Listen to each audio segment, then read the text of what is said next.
ஜோதிடம் வாழ்க பிரபஞ்சம் அற்புதம் ஆனந்தம் நேயர்களுக்கு இனிய வணக்கம். அற்புதம் ஆனந்தம் சேனல் நேயர்களுக்கு உங்கள் பிரபஞ்ச ஜோதிட ஆராய்ச்சியாளர் உங்கள் ராஜசூரியனின் அன்பு வணக்கம். நேயர்களே, அதாவது இன்றைய பரபரப்பான அரசியல் களத்தில் ஜோதிட ஆராய்ச்சியாளராக இந்த கருத்தை நிறைய பேர் கேட்டிருந்ததுனால இந்த பதிவை நம்ம வெளியிட வேண்டிய கட்டாயத்துக்கு ஆளாக்கப்பட்டிருக்கோம். முன்னே நான் பேசியிருக்கேன், விஜய் கட்சி ஆரம்பிப்பார் நான் பேசியிருக்கேன். ஒரு 4 மாதங்களுக்கு முன்னால் 2 சேனலில் நான் பேசியிருக்கேன். அரசியலுக்கு வருவாரா, ரஜினிகாந்த் மாதிரி ஏமாற்றி விடுவாரா, சூப்பர் ஸ்டார் மாதிரி ஏமாற்றிடுவாரான்லாம் என்னை கேட்டிருக்காங்க. கண்டிப்பாக விஜய் அரசியல் வருவார், அரசியல் கட்சி தொடங்குவார் நான் முன்னே சொல்லியிருக்கோம். அந்த பதிவுகளும் இருக்குது. இப்போ என்ன கேள்வின்னா, அரசியல் ஆரம்பித்து விட்டார், வெற்றி பெறுவாரா? அதை அப்போயே பேசியிருக்கேன். இருந்தாலும் மீண்டும் நான் அதை பேசிக்கிறேன் உங்களுக்கு.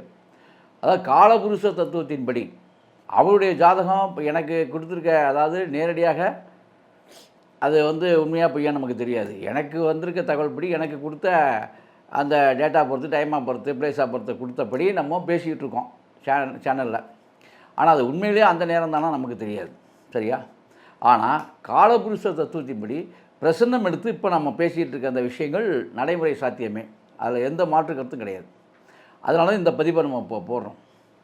இப்போ இந்த தமிழகத்தினுடைய அரசியல் சூழலில் காலபுருஷ தத்துவத்தின்படி 26 யார் ஆட்சி அமைப்பா, எந்த கட்சி ஆட்சி பெறும் அப்படின்னு. ஏன்னா விஜய் கட்சி ஆரம்பிச்சிட்டார். இப்போ மக்களுடைய இளைய தளபதியாக, அதாவது ரசிகர்களுக்கு இளைய தளபதியாக இன்றைக்கு வரைக்கும் திகழ்ந்து கொண்டு இருக்கக்கூடிய நம்முடைய திரைப்படத்தினுடைய இன்றைய இளவரசர், ஆமாம், அப்போ நம்ம விஜய் அவர்கள் இந்த மாதிரி 3 எழுத்தில் சுருக்கமாக போனால் அது 3 எழுத்து தான்.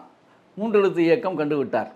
இந்த 3 எழுத்து இயக்கம் விஜய் அவர்களுடைய தலையெழுத்தோடு இயங்கி மிகப்பெரிய வெற்றி வாகை சூடுமானால் அவர் கட்சியுடைய பேரிலே வெற்றி கழகம்னு ஆரம்பிச்சிட்டார்.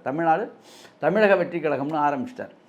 ஆக இது வெற்றி கழகமாகவே திகழ வேண்டும் என்பதில் நமக்கும் தான் விருப்பம். அதில் ஒன்றும் மாற்று கருத்தெல்லாம் ஒன்றும் கிடையாது. ஆக இந்த அமைப்பில் பார்க்கும்போது காலபுருஷ தத்துவத்தின்படி விஜய் அவர்கள் இந்த தான் ஆரம்பித்த அந்த அரசியல் கட்சியை வழிநடத்தி இந்த 26 சட்டமன்றத்தில் தனிப்பெரும்பான்மை பிடிப்பாரா என்று ஒரு கேள்வி இருக்குது. சிஎம் ஆகிவிடுவாரா என்று ரசிகர்கள் சிஎம் ஆவான்னு சொல்லிட்டு இருக்காங்க. மக்கள் மத்தியில் கேள்வி, ரசிகர்கள்லாம் கேள்வி கேட்கல. ரசிகர்கள் எங்களுடைய தளபதி தான் அடுத்த சிஎம் சொல்லிகிட்டு இருக்காங்க. இளைய தளபதி தான் அடுத்த சிஎம்னு. இப்போ நம்ம தமிழகத்தை ஆண்டுகிட்டு இருக்கவருக்கும் தளபதின்னு தான் பேர். ஸ்டாலின் தளபதி ஸ்டாலின் தான் அவங்க திராவிட முன்னேற்ற கழகத்தில் சொல்லிக்கிறாங்க. அதே மாதிரி இவர் இளைய தளபதி அப்படின்னு சொல்லிட்டாங்க. இப்போ தளபதிக்கு பிறகு இளைய தளபதி ஆட்சிக்கு விடுவாரா, ஒரு ஆட்சியை தருவாரா, மறுமலர்ச்சியை உருவாக்குவாரா, இதெல்லாம் இன்றைய கேள்விகளாக வைக்கப்பட்டிருக்கு. என் கணக்குப்படி இப்போ அவருடைய ஜாதகம் சார்ந்து இந்த காலபுருஷ தத்துவத்தின்படி அவருடைய ஜாதத்தையும் ஒப்பிட்டு நான் பார்க்கும் பொழுது எனக்கு ஒரு விஷயம் முன்னே நான் பதிவு போட்டிருக்கேன், 2வதும் போடுறேன். அவர் சுக்கிராதிக்கம் உள்ளவர். விஜய் அவர்கள் பாக்கியாதிபதியாக சுக்கிரனை எடுத்துக்கொண்டவர்.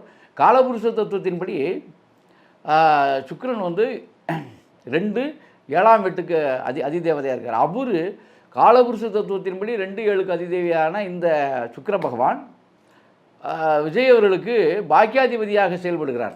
அப்போ ஒரு ஜனரஞ்சகமான வெற்றியை அவர் பெறுவார் என்பதெல்லாம் மாற்றுக்கருத்தே கிடையாது. நான் சீக்கிரமாக சொல்லிட்டு போயிடுறேன் அந்த விஷயத்தை. ஜனரஞ்சகமான வெற்றியை பெறுவார். பாராட்டுக்குரிய வெற்றியாக அது இருக்கும். அதில் எந்த விதமான மாற்றுக்கருத்து கிடையாது. இந்த அரசியல் ஆளுமை அப்படிங்கிற இடத்துல 7ஆம் இடம் சுக்கிரனாக வர்றதுனால தன்னுடைய மனைவி ஸ்தானம் என்கின்ற அந்த 7ஆம் இடம் சுக்கிரன் மனைவி ஸ்தானம்.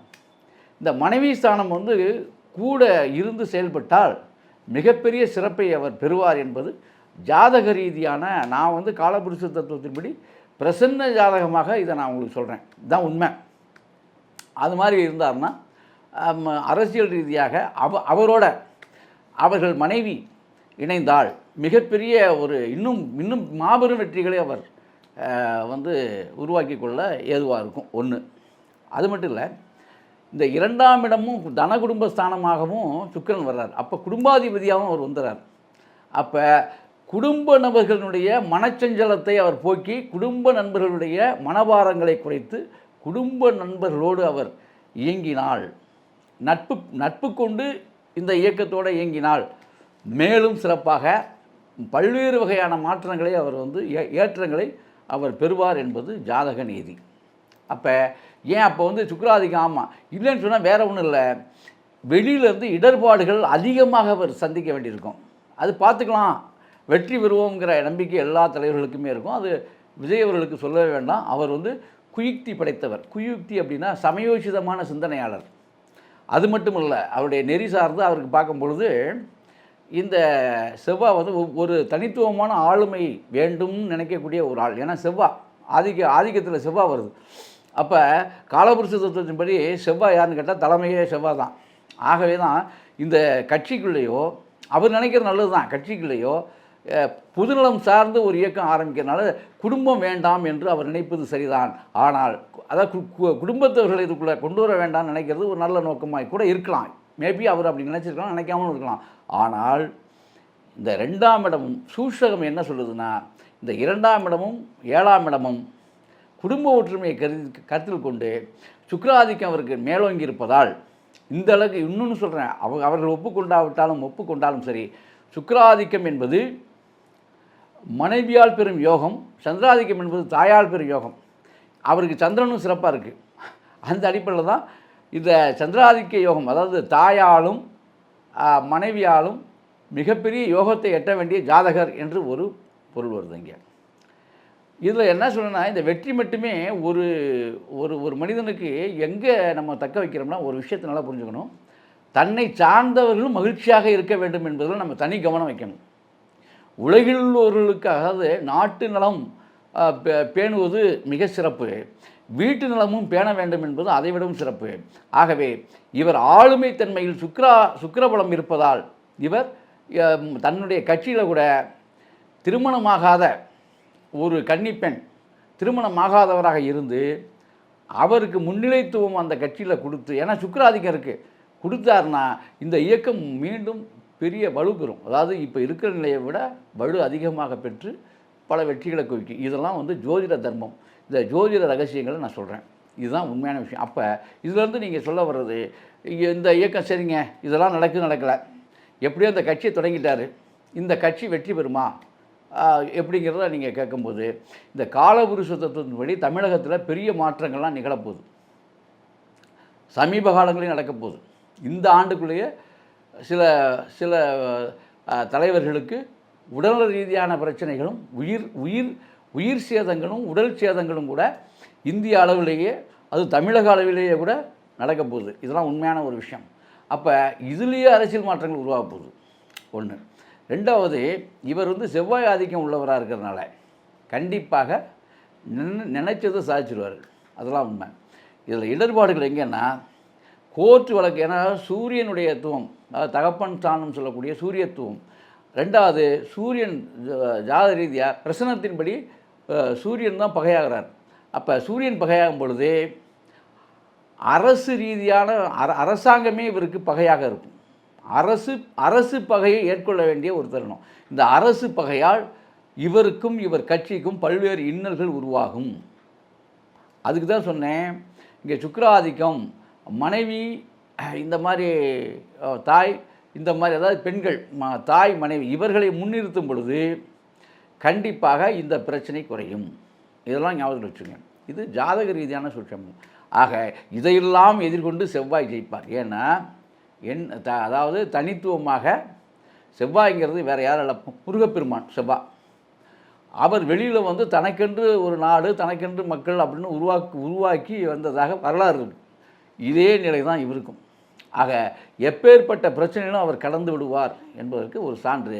இந்த சலனங்கள் இல்லாமல் வெற்றியை சந்திப்பதற்கான எளிய வழி நான் சொன்னேன். இந்த சுக்கிராதிக்கம் இருக்கிறதுனால குடும்பத்தவர்களை அதாவது அவர்களை முன்னிலைப்படுத்தினா ஒரு பெரிய மாற்றம் ஏற்படுங்கிறதையும் நான் சொன்னேன். விஜய் அவர்களுக்கு முக்கியமாக ஒரு விஷயம் என்னென்னா, விஜய் அவர்களுடைய பிரசன்ன ஜாதகம் என்ன சொல்லுதுன்னா, சூரிய பகவான் மட்டுமே பகையாக இருக்கார். கிரகங்களில் வந்து சூரியன் பகையாக இருக்கார். இந்த சூரிய பகை தான் வந்து என்னன்னு கேட்டால் அரசாங்க ரீதியாக அவருக்கு பிரச்சனை வருங்கிறது தான் ஜாதகம். அதை எதிர்கொள்ளணும். அவர் கட்சி வெற்றி பெறும், மக்கள் வாய்ப்பு, மக்களுடையது இதெல்லாம் இருக்குது. இது எங்கே மாறுனா, இந்த ஜனரஞ்சகமான விஷயங்களில் நான் சொன்ன விஷயத்தை நல்லா மைண்ட் பண்ணிங்க. நான் சொன்னது போல் இந்த ஜாதகத்துடைய ரகசியங்களை சொல்லியிருக்கேன். இதன்படி அவர் செயல்படாமல் தனித்துவமாகவே அவருடைய எண்ணப்படியாக அவருடைய செயலாக்கம் தொடர்ந்துச்சுன்னா இந்த அரசு ரீதியான பிரச்சனைகள் அவருக்கு வருங்கிறது இந்த ஜாதகம் சொல்லுது, பிரசன்ன ஜாதகம் சொல்லுது. அப்போ அரசு ரீதியான பிரச்சனைகளை வந்து நம்ம சந்திக்க வேண்டிய ஒரு சூழல் வரும். அரசாங்கம் பகையாகும், அதை ஞாபகத்தில் வச்சுக்கோங்க. அரசு பகை, வழக்கு இதெல்லாம் கூட அவர் மேலே வரலாம் அப்படிங்கிற அளவுக்கு ஜாதகம் சொல்லுது. அப்போ அதையெல்லாம் கடந்து இளைய தளபதியாக இளவரசு இன்றைக்கு வந்து பல கோடி மக்களுடைய இதயத்தில் இருக்கக்கூடிய இளவரசராக இருக்கக்கூடிய நமது விஜய் அவர்கள் இதை கொஞ்சம் கவனத்தில் வச்சுக்கிட்டு, ஏன்னா விஜய் அவர்களை எல்லாத்துக்கும் பிடிக்கும். இப்போ எனக்கு கூட விஜய் ரசிகர் தான். நான் வந்து எம்ஜிஆருடைய ஃபேனு.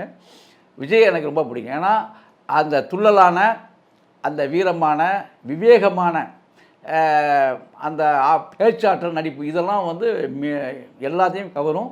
என்னையும் கவர்ந்தது உண்மை தான். அப்படிப்பட்டவர்களாம் அரசியலுக்கு வருவது ரொம்ப சிறப்பு. ஆனால் ஜோதிட நுட்பங்கள் இதை சொல்கிறது. ஆகவே கடுமையான இடர்பாடுகள் அரசு ரீதியாகவே இவருக்கு வரும் என்று நம்முடைய பிரசன்ன ஜாதகம் சொல்கிறது. இதை எதிர்கொள்ளவே ஒரு காலங்கள் எடுத்துக்கிச்சுன்னா இங்கே வெற்றிக்கனி பறிப்பதில் பிரச்சனைகள் வந்துடும். அதனால் ரொம்ப ரொம்ப மதிநுட்பத்தோடு செயல்பட்டு வெற்றி கழகம் என்று பெயர் சுட்டீர்கள்.